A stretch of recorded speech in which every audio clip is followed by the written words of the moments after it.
Merci Françoise. Effectivement, avant de juger, il faut comprendre. C'est pas facile. Je crois que il n'y a pas de réponse toute faite à cette question quelle sortie de crise à propos des Rohingyas. Ceux qui prétendent qu'il y en a une, ou des réponses toutes faites, sont à mon avis des imposteurs qui ne connaissent ni le pays, ni l'histoire du pays, ni celle des Rohingyas. Donc il y a véritablement là le besoin de sortir, je dirais, de cette émotion, de sortir et de se méfier de cette propension des médias et des ONG à la versatilité, je dirais, par crainte d'être en retard sur le mode politiquement correct du moment. Si on ne prend pas fait et cause pour les Rohingyas, on est des salauds et on n'a rien compris. Si on ne dénonce pas avec Bernard Kouchner, qui m'a absolument horripilé dans une interview à Europe 1, le silence d'Aung San Suu Kyi afin de réveiller les consciences, on est complice. Non, alors je pense que véritablement, là, on est dans un abcès de fixation qui dure depuis plus d'un siècle, et ce n'est pas en quelques jours, évidemment, qu'on va le régler. La situation de l'État Rakhine dans l'État Rakhine est une succession de virages historiques mal négociés, et en fait Aung San Suu Kyi se retrouve aussi aujourd'hui avec cette patate chaude, ce qui n'empêche pas évidemment de secourir les réfugiés et de tenter de trouver une solution pérenne, mais il faut évidemment prendre en compte toutes les complexités de la situation sur place. Alors, le drame là, du mois d'août, avec ces flots de réfugiés qui n'est toujours pas réglé. On va essayer de comprendre d'abord les Rohingyas qui sont victimes d'une double discrimination. Double discrimination parce qu'ils sont discriminés en tant que musulmans et en tant qu'Arakanais. Ce qui explique, je dirais, que leur sort ne soulève pas beaucoup de compassion côté birman. Alors, pour bien comprendre et pour bien évaluer la complexité séculaire de cette question, il faut avoir recours à la fois, je dirais, à une carte géographique, et je dirais même à des cartes géographiques avant la formation des frontières et après la formation des frontières, et à une frise historique. Schématiquement, les Rohingyas sont un peuple indo-arien installé dans le bassin bengalo-arakanais autour du 5e siècle de notre ère. Ils se mêlent aux populations locales et puis aux marchands qui sont très actifs dans cette zone à partir du 8e siècle environ. Des marchands arabes, évidemment, turcs, mongols. Ils vont se convertir à l'islam à partir du 15e siècle. C'est à peu près le moment où se forme, en 1431, le royaume d'Arakan. Le royaume d'Arakan est un royaume bouddhiste. C'est un royaume qui est riche et prospère grâce précisément au commerce avec le sous-continent indien. Et donc, à ce titre, les musulmans de ce royaume bouddhiste, qu'on n'appelle pas Rohingya, le terme Rohingya est très récent en fait, et instrumentalisé à dessein depuis une quarantaine d'années, dans lequel ils prospèrent. Et on voit d'ailleurs les rois d'Arakan s'entourer de conseillers musulmans. Les diverses communautés bouddhistes et musulmanes vivent dans des relations pacifiques, dans un environnement dont les voyageurs vantent et la sophistication. Et là, il faut aller visiter effectivement les palais, forts et temples de l'Arakan pour bien se rendre compte de toute la richesse de ce royaume, et puis la prospérité qui est basée notamment sur le riz, sur le commerce et sur les pierres précieuses. Alors, les royaumes d'Arakan et de Birmanie sont régulièrement en conflit. En 1785, sous le commandement du roi birman Dava, l'Arakan va être dominé. Et précisément, le symbole de la souveraineté arakanaise, qui est le fameux Bouddha de Mahamuni, est transféré vers la capitale birmane. Et c'est ce que Jacques Leder, qui est un historien qui connaît parfaitement cette région, et je vous conseille de lire ses travaux, qui est à l'École française d'Extrême-Orient, et je vous conseille de lire ses travaux si vous voulez aller plus loin dans la compréhension de l'Arakan, ce que donc Jacques Leder appelle le traumatisme de la destruction. C'est-à-dire que le royaume arakanais a été complètement détruit, implosé, par cette domination birmane, et il faut, au-delà du fameux Bouddha, plus de 20 000 captifs sont partis avec les Birmans vers la Birmanie, et donc ça a vidé complètement de sa vitalité ce royaume d'Arakan, qui va évidemment décliner rapidement. Et on est donc là dans une période de désordre mental qui va être amplifiée par l'arrivée des Britanniques. Donc, 1785, les Britanniques arrivent, 1823-1824. Il va y avoir une première guerre. Vous savez qu'il y a 3 guerres qui vont marquer la colonisation de la Birmanie par les Britanniques. C'est la première guerre entre 1824 et 1826. Les Anglais arrivent d'Inde, ils poussent leur avantage, et là, ils doivent se confronter aux Birmans, qui sont donc installés depuis moins de 15 ans dans l'Arakan, et ils vont utiliser, premier malentendu, ils vont utiliser les musulmans contre les Birmans. Et donc, les musulmans vont apparaître, je dirais, comme des supplétifs des Britanniques et considérés comme des traîtres par les nationalistes birmans. Premier point. Deuxième point, évidemment, je viens de vous l'expliquer, le royaume d'Arakan est vidé de sa vitalité humaine et démographique, et il faut donc importer des hommes pour remettre tout ça en place et surtout rapidement cultiver une terre qui paraît riche et tirer profit donc de la riziculture inondée. Et les Anglais, à ce moment-là, font venir des Bengalis, tout proches, du golfe du Bengale, tout proche, et vont encourager une politique d'immigration. Ce qui fait qu'entre 1830 et 1930, les musulmans passent de 5 à 30% de la population de l'Arakan. En outre, pendant cette période, cette communauté musulmane va s'enrichir, d'une part parce qu'elle va effectivement faire des profits dans le secteur agricole, mais également dans les activités usurières et le commerce, au point de susciter un ressentiment chez les Arakanais bouddhistes. Donc il y a régulièrement des heurts, des tensions, et les Britanniques, l'armée britannique, prend évidemment le fait et cause pour les musulmans et protège les musulmans.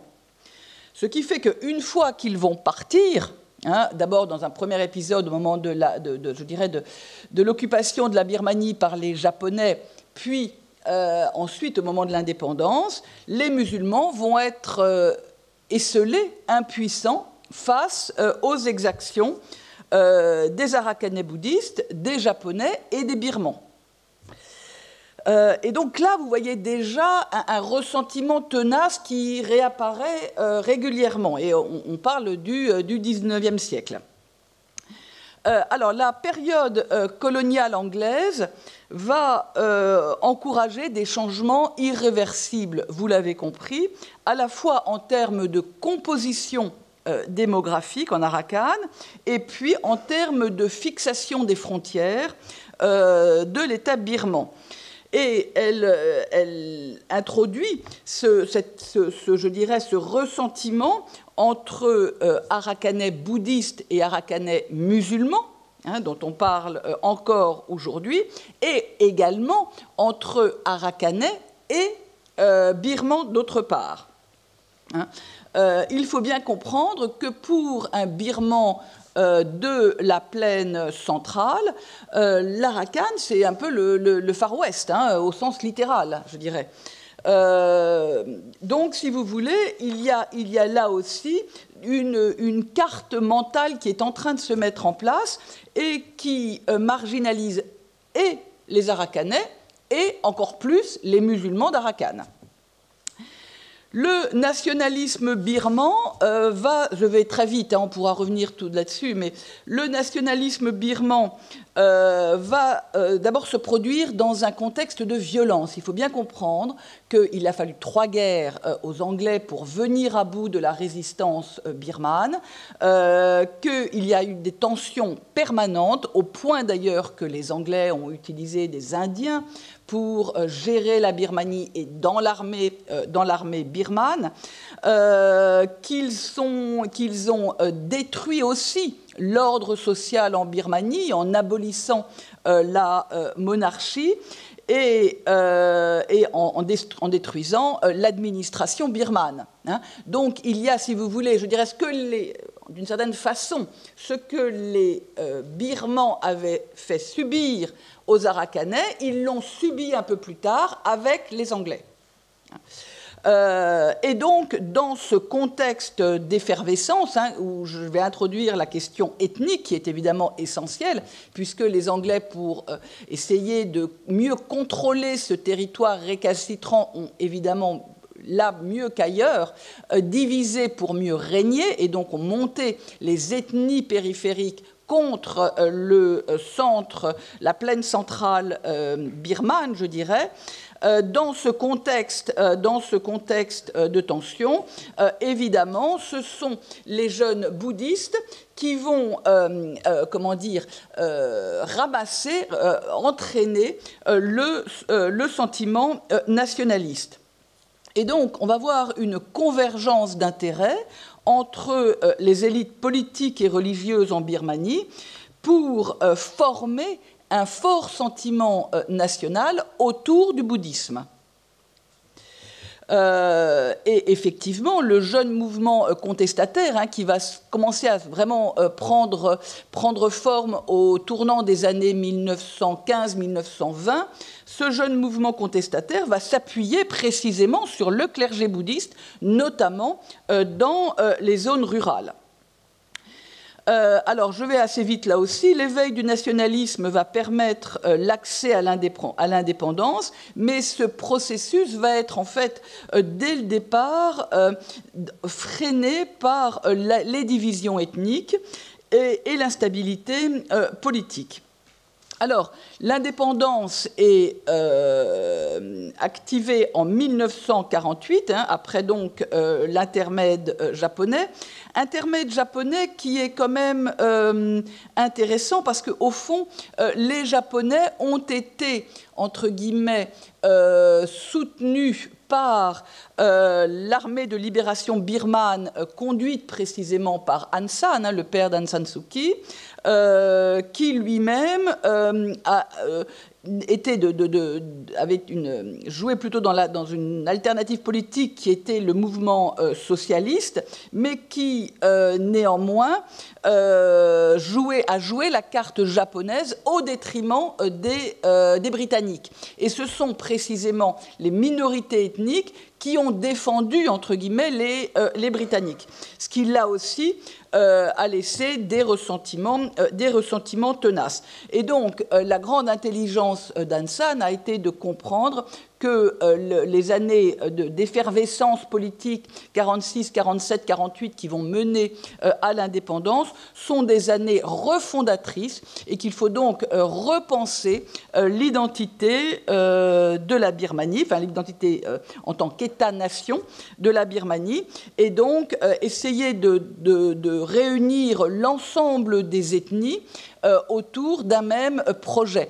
Ça sera précisément le but, l'objectif des accords de Panglong, hein, qui ont été signés, en 1947. Alors, on reviendra dessus, donc je n'insiste pas là-dessus. L'indépendance est proclamée en janvier 1948, mais vous savez que ces accords de Panglong ont probablement créé beaucoup de tensions politiques. Ils ont été refusés par certains Birmans, probablement soutenus d'ailleurs par les Anglais, qui ont donc assassiné Aung San et 6 de ses ministres lors d'une réunion d'ailleurs du gouvernement de transition. Hein. Voilà, donc on est là en 1948 avec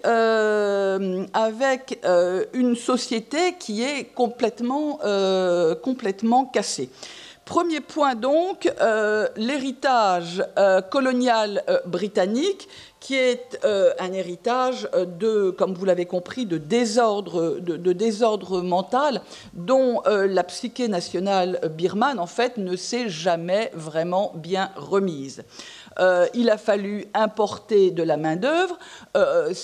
Toutes les témoignages, les photos même qu'on a de cette époque, hein, des années 48-50, montrent bien que Rangoon est occupé, géré, administré, développé par les Indiens. Hein. Et que déjà, il y a des tensions identitaires assez fortes. Les premières tensions, d'ailleurs, purement, je dirais, communautaires, datent des débuts des années 30, après la Grande Dépression de 1929, où il y a eu des forts ressentiments qui se sont exprimés et à l'égard des Indiens et à l'égard également des Chinois, dont j'ai peu parlé, mais qui sont également présents pour leur activité commerciale. Ces violences communautaires prennent une tournure anti-musulmane, en fait, à partir des années 35-38. Hein. D'ailleurs, un des groupes les plus radicaux s'appelle le Dobama, ça veut dire nous les Birmans, et leur chant, qui est devenu l'hymne national, comporte ce fameux refrain sur C'est notre terre. Donc vraiment, il y a une identification très forte entre l'identité nationale de la Birmanie indépendante, le bouddhisme et la terre. Et ça, Jacques Leder l'explique très bien. La terre bouddhiste, c'est une terre où le Bouddha est passé, où des reliques du Bouddha sont venues. Et donc, si vous voulez, cette terre-là, elle est sacrée. Hein. Et ça, c'est aussi un élément dont on parle au final assez peu, mais que je trouve quand même intéressant. Et donc, ces mouvements, hein, ces conflits, ces violences communautaires alimentent une animosité raciale et religieuse à partir de la fin des années 30. On a parlé de la méthode britannique qui était de diviser pour mieux régner. Je crois que c'est évidemment très important parce qu'elle explique l'instabilité politique de la Birmanie, hein, les troubles, les rébellions, les émeutes, les mutineries.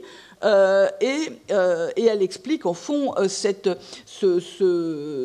détour aussi par l'autoritarisme de la junte. Donc, la tentative d'Aung San, il faut quand même y revenir, Panglong, février 1947.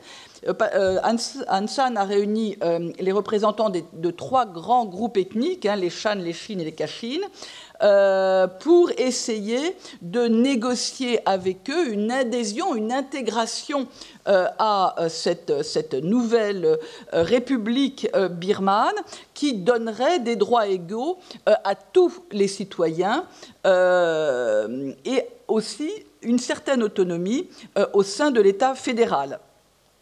Donc, il y a une négociation qui est assez poussive d'ailleurs, puisqu'il y a tellement de méfiance accumulée, mais finalement, les représentants décident de signer et pour la première fois, je dirais, il y a une fusion des idées d'appartenance ethnique et de territoire birman. Donc il y a un élan qui se met en place, élan qui va donc être refusé, hein, on le voit avec l'assassinat d'Aung San. Cette solution est refusée au profit d'un État centralisé et dominé par l'ethnie birmane, hein, l'ethnie des Bamars. Et conclusion, 70 ans de... voilà, vous avez ici une carte des ethnies, enfin vous la trouvez partout, donc c'est pas compliqué. Aung San à Panglong en 1947, 70 ans d'indépendance, hein, la Birmanie l'année prochaine, et 70 ans de guerre civile. Hein. On oublie aujourd'hui qu'il y a encore des conflits en 2016-2017 hein, avec certaines ethnies, hein, et que donc la situation est loin d'être apaisée en dehors du problème des Rohingyas. Hein. Et ça, c'est un point quand même, important. Alors j'ai mis 70 ans d'indépendance et 70 ans de conflit. On voit là, c'est une carte relativement récente hein, qui montre les conflits. Donc vous voyez cette plaine centrale en gris hein, et ces conflits, je dirais, sur la périphérie, sur les marges de la Birmanie. Mais ce qui se passe en fait à partir de l'indépendance, Aung San ayant été assassiné, c'est la birmanisation, hein, véritablement, des structures politiques, économiques et militaires, et surtout une mise à l'écart des élites ethniques. Hein. Donc les élites ethniques sont complètement marginalisées dans ce processus, ce qui va expliquer que certaines n'hésitent pas à prendre les armes très rapidement. Et je dirais, à la limite, ce qui est surprenant dans le cas des Rohingyas, c'est que précisément, ils aient fait preuve de la patience qu'ils ont montrée depuis les années 50. Parce que finalement, toute cette question hein, tourne autour du concept de la birmanité. Hein. C'est quoi être birman ? Comment est-ce qu'on se définit en tant que birman ? On se rend compte que ça va avoir des répercussions en termes de grammaire politique, mais également en termes, ça révèle un système mental symbolique qui est très particulier. Cette identité est-elle inclusive ou exclusive ? Et quels en sont les éléments constitutifs ? À partir des années 30, hein, les mouvements nationalistes birmans vont dire de façon assez réductrice, mais néanmoins, et même controversée, mais néanmoins qui va se faire entendre, qu'être birman, c'est être bouddhiste. Ce qui va évidemment mettre de côté une multitude d'ethnies, les Anglais, mais ça vous le savez comme moi, les Anglais ayant envoyé des missionnaires protestants généralement dans les territoires ethniques hein, pour convertir et donc creuser un peu plus, je dirais, la différence avec les Bamars de la plaine. Et donc ça, c'est très important, parce que sur le coup, qui va défendre la birmanité ? Qui sont les plus à même de défendre la birmanité ? Eh bien, ce sont évidemment les moines, la Sangha, la communauté des moines. Et je vous indique également cet historien qui est un homme remarquable, Ton Minh Chiu, dont je vous conseille de lire les livres et qui parle d'une nation qui n'est pas terminée. La Birmanie, dit-il, est une nation unfinished nation. Et je trouve que c'est très juste comme terme. Et donc, on est véritablement dans cette problématique-là. Et souvent, elle est escamotée quand on évoque le sort des Rohingyas. Voilà. Donc, au fond, cette birmanité, ce sont les moines qui sont à même de mieux la défendre. Ce qui va expliquer qu'on les laisse relativement libres de développer, je dirais, ce rôle, cette fonction de défenseur des valeurs morales, religieuses, politiques de la Birmanie. Et au sein de la Sangha, certaines personnalités ou certaines organisations nationalistes ne vont pas hésiter à se lancer dans une surenchère.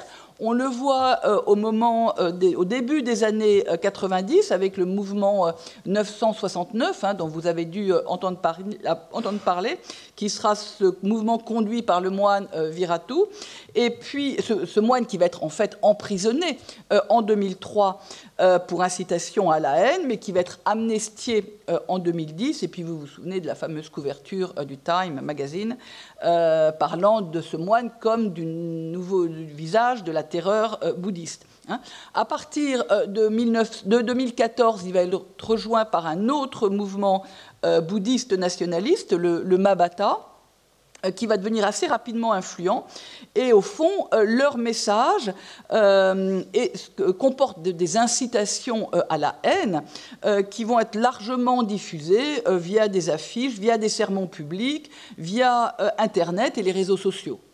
Donc ça, c'est un fond, je dirais, un fond religieux qui est exacerbé à intervalles réguliers. Parce qu'au fond, ce que font ces moines, c'est de distiller, je dirais, et ça c'est un thème qui revient en ce moment évidemment, la peur de l'invasion musulmane. Au point d'ailleurs que j'ai retrouvé un discours d'un moine bouddhiste à Mraku, en Arakan, qui, le 9 juillet dernier, disait « Les Arakanais doivent comprendre que les Bengalis veulent détruire la terre d'Arakan, ils mangent le riz arakanais, ils prévoient d'exterminer les Arakanais et ils utilisent notre argent pour acheter des armes et tuer des Arakanais. » À partir d'aujourd'hui, aucun Arakanais ne doit vendre la moindre marchandise aux Bengalis, employer des Bengalis, fournir de la nourriture ou avoir des relations avec eux, car ils sont cruels par nature. Voilà, vous voyez, c'est ce genre de discours qu'on entend quand même dans les temples en Arakan aujourd'hui.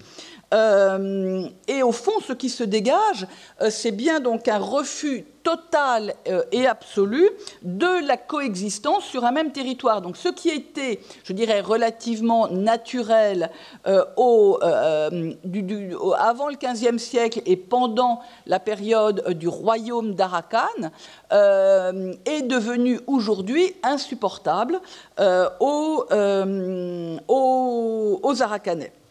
Et donc, ils appellent à une séparation totale.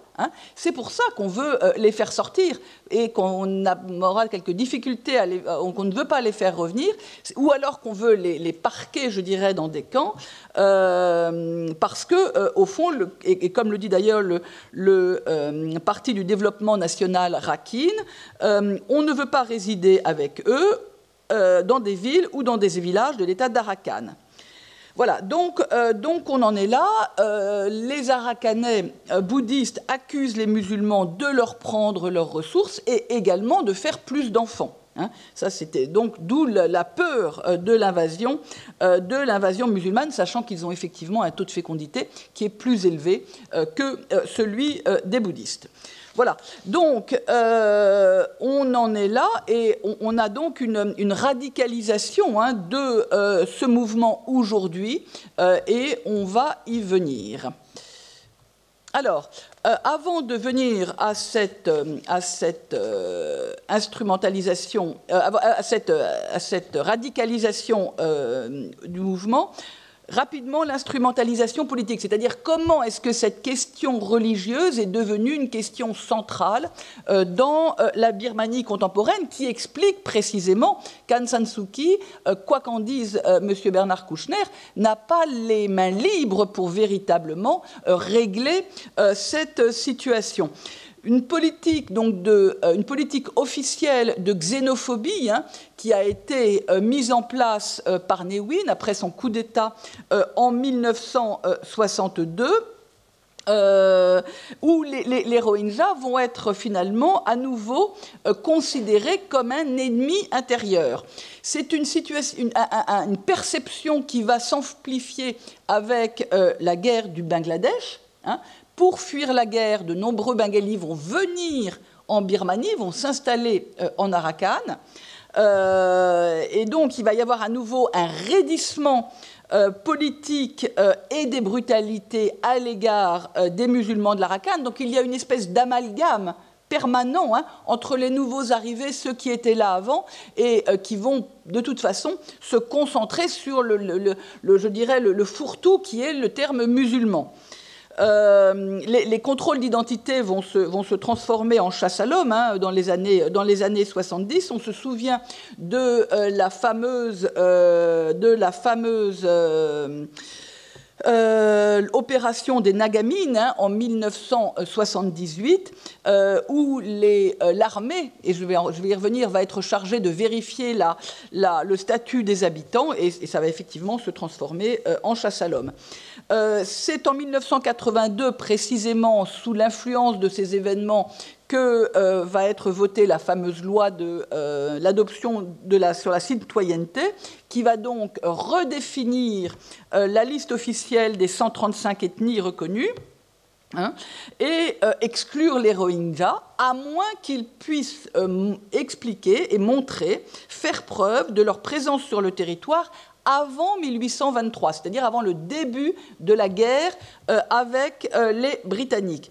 Et donc, évidemment, dans un contexte très flottant, comme vous l'aurez compris, où les populations bougent beaucoup, ce genre de papier ne résiste pas tout simplement au temps. Je vous rappelle également qu'on est dans la région du monde la plus humide, et donc le papier n'est pas évidemment le meilleur vecteur pour garder ce genre d'informations.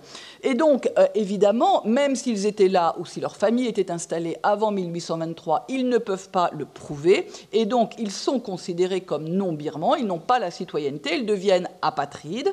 Et surtout, ils sont victimes d'une politique de ségrégation, d'une part, et de discrimination, d'autre part. Tout ça est bien connu. Pas possibilité d'étudier, pas de possibilité de travailler, de se marier ou même de profiter des services de santé. Leur mobilité est également entravée, et d'où les rapports qui commencent à s'accumuler à la fin des années 80 sur les Rohingyas, la minorité la plus persécutée au monde. Voilà. Donc voilà, mais ce qu'il faut bien comprendre, c'est que s'ils n'ont pas la citoyenneté birmane, ils ne sont pas non plus bangladais, et donc ils n'ont nulle part, je dirais, où aller. Ils sont dans une situation d'extrême vulnérabilité, soumis aux violences des autorités, aux extorsions, aux viols, aux déplacements forcés. Donc tout ça s'accumule. Voilà, tout ça s'accumule. En même temps, je dirais, l'État est un État prédateur, et ça, il faut aussi le comprendre. Je vous parlais de la double discrimination à l'égard des Rohingyas, et en tant que musulmans et en tant qu'Arakanais. Il faut aussi comprendre que donc l'Arakan, c'est le Far West vu de Rangoon ou de Naypyidaw, et que donc on ne s'en occupe pas beaucoup. C'est une des provinces, la seconde, je crois, ou la dernière ou la seconde, je ne sais pas, l'avant-dernière province en termes de pauvreté par habitant, puisque plus de 44% de la population vit sous le seuil de pauvreté, donc arakanais bouddhistes inclus, et ils sont évidemment très mal desservis en termes d'infrastructures et autres. Ils ont pourtant des ressources, on l'a vu, des ressources agricoles, mais également des ressources en termes d'hydrocarbures, notamment du gaz, des réserves de gaz offshore, mais qui sont exploitées et gérées en fait par les Chinois directement avec l'armée. Alors, l'armée, et là c'est un autre paramètre, mais qui est indispensable de bien comprendre avant de porter le moindre jugement. L'armée, d'abord, elle a été fondée, vous le savez, par Aung San, dans les années 30, et elle reste donc, en dépit de tout ce qu'on peut dire, le pilier d'un État qui a d'énormes difficultés à se construire comme nation. Je vais assez vite. L'arrivée de Ne Win en 62 donne à l'armée, la Tatmadaw, la fonction de vecteur de l'union nationale, et donc du fait de cette fonction, elle a les pouvoirs, les pleins pouvoirs pour casser les revendications ethniques et je dirais, établir, entre guillemets, la stabilité. Et donc défendre l'État bouddhiste. On voit bien à partir de 78 et donc de cette opération Nagamine qui déplaçait, qui vérifiait le statut des habitants, puis des déplacements forcés en 91-92, puis lors des émeutes de 2012, on voit bien que cette armée est investie dans les exactions perpétrées par les plus radicaux. Que l'état d'urgence après les événements, on va y revenir, de juin 2012, va évidemment donner les pleins pouvoirs à l'armée qui est aux commandes.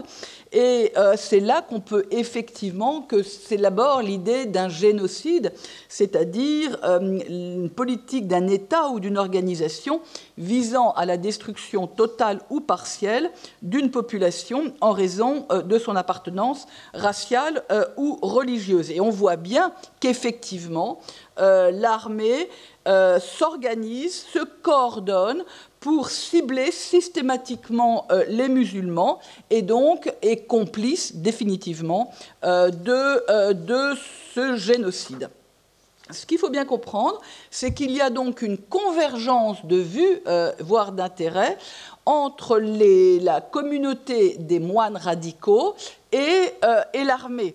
Le courant nationaliste bouddhiste considère les musulmans comme une menace sur l'identité nationale. Les militaires, eux, vont s'assurer que la sécurité nationale soit assurée, soit défendue. Et donc, si vous voulez, il y a là une communauté d'intérêts qui pose évidemment problème. On voit souvent quelques hauts gradés faire des dons importants aux temples les plus influents en termes d'idées radicales, notamment à Mandalay, où il y a le fameux temple de Viratu. Et donc, si vous voulez, on voit bien d'ailleurs encore récemment, le mouvement Bambata a été interdit le 15 juillet dernier, pourtant les idées continuent à circuler. Donc l'armée aurait les moyens, je dirais, de faire respecter une décision de justice qui évidemment est complètement négligée. Et donc là, avec les derniers événements d'août-septembre 2017, l'armée est accusée d'incendier des villages, de tirer sur des civils, et on parle donc d'épuration ethnique. Alors, précisément, dans ce contexte, que fait Aung San Suu Kyi ? Pourquoi est-ce qu'elle n'intervient pas ? Pourquoi est-ce qu'elle ne peut pas sortir de son silence ? Alors, d'abord, il faut quand même avoir à l'esprit qu'Aung San Suu Kyi, c'est deux côtés. Le côté face, c'est un côté birman, national birman bouddhiste. C'est la fille de son père, qui est le héros national. Elle a une très haute idée d'elle-même, elle a une très haute idée de son héritage et de la façon de le défendre. Donc d'abord, c'est une nationaliste d'une certaine façon. De l'autre côté, Aung San Suu Kyi, c'est également une création de l'Occident. Elle est rentrée en 88 pour soigner sa mère qui était malade. Il y a eu les fameuses émeutes de 88. Elle a décidé de rester. On lui a demandé de prendre la tête de la Ligue nationale pour la démocratie. Et en quelques mois, elle est devenue la coqueluche des médias et des chancelleries occidentales, au point de d'être distinguée par le prix Nobel de la paix en 1991, ce qui était très rapide peut-être, hein. Mais on en a fait, si vous voulez, certainement une icône, et on n'a pas peut-être cherché à suffisamment comprendre où seraient les difficultés une fois qu'elle serait au pouvoir. On a pensé que son simple charisme, pour autant qu'elle en ait, parce qu'elle n'en a pas tant que ça en termes de personnalité humaine, que sa simple personne, en tout cas, allait suffire pour régler ces problèmes qui se sont accumulés, vous l'avez bien compris maintenant, au fil des siècles. Donc on est également, si vous voulez, Aung San Suu Kyi, c'est également une forme d'illusion, hein, de naïveté occidentale, et elle en est victime aujourd'hui. Hein. C'est-à-dire qu'on attend d'elle qu'elle se comporte selon nos critères, alors que peut-être que dans son contexte birman, elle se comporte d'abord comme une birmane et comme la fille de son père. Donc ça, c'est vraiment important. Et quand j'entendais Bernard Kouchner dire « elle était mon amie », mais quelle déception, monsieur Kouchner, comme on vous plaint. Donc voilà, donc ça c'est un point important. Et puis, d'autre part, il faut bien comprendre que comme elle est d'abord une birmane et la fille de son père, les Rohingyas, c'est quand même un problème très loin des priorités auxquelles elle doit faire face alors qu'elle est conseillère d'État depuis mai 2016. Hein. Vous imaginez le spectre de problèmes qu'elle doit régler. La question des Rohingyas, pour elle, est une question quand même relativement éloignée. Hein. Alors, ce qu'elle a décidé, me semble-t-il, c'est d'intégrer cette question dans la question beaucoup plus générale de la réconciliation nationale. Hein.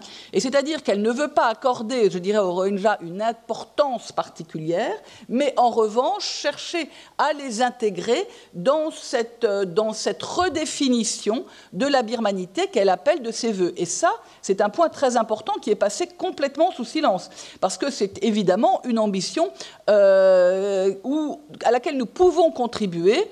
Si on peut l'aider, c'est vraiment là, c'est pas ailleurs. Donc ça c'est un point important, parce que finalement, sur le terrain, la marge de manœuvre, évidemment, de Mme Aung San Suu Kyi est très limitée. D'une part, et ça vous le savez, vous l'avez lu généralement dans la presse, elle n'a pas de pouvoir constitutionnel. Hein. L'armée a accepté la transition parce qu'elle l'a contrôlée par la Constitution de 2008. Hein. Deux exemples. Le premier, c'est qu'elle détient encore de façon arbitraire 25% des sièges au Parlement. Le second, c'est qu'elle occupe 3 ministères stratégiques qui sont défense, sécurité intérieure et frontières, qui sont évidemment les 3 ministères directement concernés par les événements récents. Et enfin, et c'est un point important qu'on oublie trop, l'armée a un droit de veto sur les amendements à la Constitution. Or, si elle veut effectivement revenir sur la loi de la nationalité, elle est obligée de passer par un compromis avec l'armée. Elle ne peut pas, c'est pas black and white la situation. Hein. Elle est obligée, elle ne peut pas faire autrement. Donc, elle ne veut pas prendre le risque de mettre en danger, je dirais, son projet beaucoup plus important de réconciliation nationale, parce que l'Occident lui demande de dire telle ou telle chose. Je veux dire, il faut bien aussi se rendre compte de cette limite, hein, qui est essentielle. Et l'autre jour, le commandant en chef de l'armée, hein, Min Aung Hlaing, a déclaré « Nous devons être unis dans l'établissement de la vérité et défendre l'identité birmane face à la question des Rohingyas. C'est une cause nationale. » Donc lui, il n'est pas du tout prêt à traiter de cette question. Hein. Voilà, donc ça, c'est, je dirais, le contexte intérieur. Alors, à partir de là, est-ce qu'elle n'a rien fait depuis qu'elle est au pouvoir? Parce que là aussi, on a l'impression, à entendre M. Kouchner ou d'autres, qu'elle s'est tourné le pouce, entre guillemets, sur cette question. Elle a été insensible. C'est pas vrai. D'une part, elle a demandé qu'on n'appelle plus les Rohingyas Rohingyas, parce que ça les marginalise un peu plus, mais qu'on les appelle musulmans de l'Arakan, ce qui est un point important parce qu'à ce moment-là, ils sont considérés comme membres de la communauté arakanaise, qui est un État reconnu. Et donc, c'est aussi ici une façon d'apaiser le climat et d'essayer de favoriser un retour à la confiance entre bouddhistes et musulmans. Ensuite, elle a mis en place, en août 2016, une commission consultative qui a été présidée, parce qu'elle vient de rendre son rapport, par l'ancien secrétaire général des Nations Unies, Kofi Annan, et qui dresse un état des lieux d'une situation assez complexe et qui évoque différents scénarios pour amender la loi sur la citoyenneté afin d'inclure les résidents non citoyens et d'éviter de mettre un terme aux discriminations qui existent encore aujourd'hui. Et donc, et c'est quand même pas tout à fait un hasard, enfin, je me dis quand même, ces généraux sont bien renseignés, mais Kofi Annan a rendu son rapport le 24 août. Madame Aung San Suu Kyi a annoncé qu'elle allait suivre certaines des recommandations dans la soirée du 24 août. Les événements récents datent du 25 août. Alors, est-ce qu'ils ont été manipulés, instrumentalisés? Bon, je ne sais pas, puisqu'il y a eu des provocations. Enfin, je crois que la question, en tout cas, mérite d'être posée. Donc, et je terminerai là-dessus. L'objet, en fait, et si on revient même au discours qu'elle a prononcé le 19 septembre dernier au Parlement, d'abord, elle parle des souffrances de notre peuple. C'est rien du tout, mais sur le plan sémantique, c'est quand même assez important. Dire les souffrances de notre peuple, c'est de mettre dans le même sac les Arakanais bouddhistes et musulmans. Et donc, de facto, de dire que les Arakanais musulmans sont aussi notre peuple. Ça n'a l'air de rien, mais je peux vous dire que dans l'imaginaire mental, dans l'inconscient birman, c'est une énorme avancée qui a d'ailleurs tout de suite été dénoncée par certains mouvements nationalistes. Donc ça c'est un point important. Et puis, elle a demandé, pendant ce discours, de revoir précisément les critères de la birmanité pour qu'il n'y ait pas d'exclusion sur des critères ethniques ou religieux. Et là aussi, c'est un point évidemment fondamental. Alors, une chose dont je n'ai pas parlé, c'est évidemment le processus de Panglong du XXIe siècle. Madame, vous savez que le prédécesseur,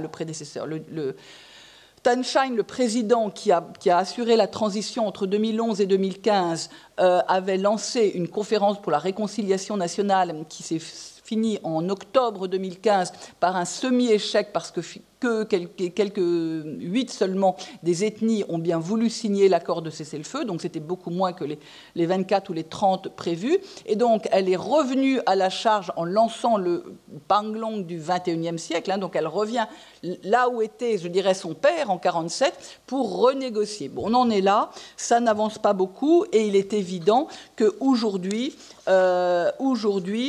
les événements récents ne vont pas l'aider.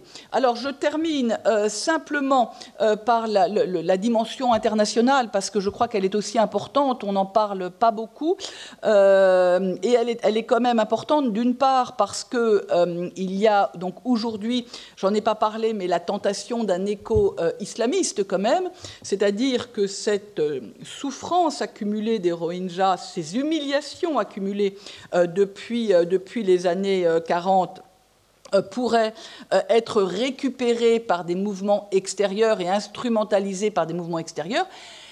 Je vais être alors très franche, je crois qu'on n'en sait rien. J'ai discuté avec différents chercheurs, d'une part, différents agents, d'autre part. La situation sur place est excessivement confuse. Et établir de façon définitive un lien entre l'État islamiste ou Al-Qaïda et l'ARSA, qui est l'armée du salut des Rohingyas de l'Arakan, me semble un peu rapide. Peut-être, mais peut-être pas non plus. Voilà. Je crois qu'il faut faire très attention. Ce qui est sûr, c'est qu'il y a aujourd'hui, de facto, un débordement de ce problème, d'abord sur le Bangladesh, évidemment, qui est quand même un des États les plus pauvres de la planète, on l'oublie. Donc accueillir maintenant 1 million de personnes, c'est pas pensable. Ça a également des répercussions sur l'ASEAN, puisque les Rohingyas fuient également par la mer vers la Malaisie et vers l'Indonésie, qui sont des pays musulmans. L'ASEAN aujourd'hui n'arrive pas à proposer ou à faire valoir sa voix, sa voix en tant qu'intermédiaire pour débloquer la situation, même si les Indonésiens et les Malaisiens sont très actifs. Les Malaisiens s'énervent énormément aujourd'hui et déplorent l'inaction du gouvernement à Naypyidaw. Les Indonésiens sont un peu plus nuancés, mais c'est vrai qu'ils reçoivent aussi moins de Rohingyas. Mais il y a là aussi un risque, je dirais, d'implosion, ou en tout cas de division supplémentaire au sein de l'ASEAN entre États bouddhistes et États musulmans. Je ne vous parle pas de la Grande-Bretagne, qui a annoncé qu'en raison de la poursuite des violences, elle suspendait son aide à l'entraînement de l'armée birmane. Moi, je pense que la Grande-Bretagne ferait mieux de faire son mea culpa et de contribuer là aussi à une solution constructive. Ça me semblerait plus juste. Voilà, donc il y a là, si vous voulez, beaucoup de facteurs. Je tirerai simplement sur le dernier, qui est quand même la Chine. Ça me semble aussi important. On a parlé du gaz offshore. Le gaz offshore qui est exploité par les Chinois au large de l'Arakan est transporté vers le Yunnan par un gazoduc et un oléoduc pour les importations de pétrole qui traversent l'Arakan. Alors c'est sûr que les revendications du Parti national de l'Arakan, qui demandent une plus grande autonomie et une gestion des ressources locales, et bien évidemment desserrent, entre guillemets, les intérêts de Pékin. Premier point.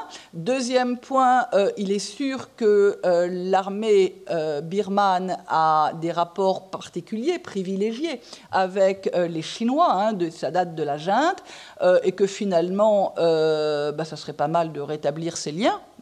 Donc, ils n'aideront certainement pas Mme Aung San Suu Kyi pour régler cette question-là, et qu'au contraire, ils favoriseraient même peut-être une radicalisation de la situation pour justifier un retour au pouvoir des militaires. Alors, on en est là. Vous voyez qu'il y a du travail. Merci beaucoup, Sophie, pour cette presque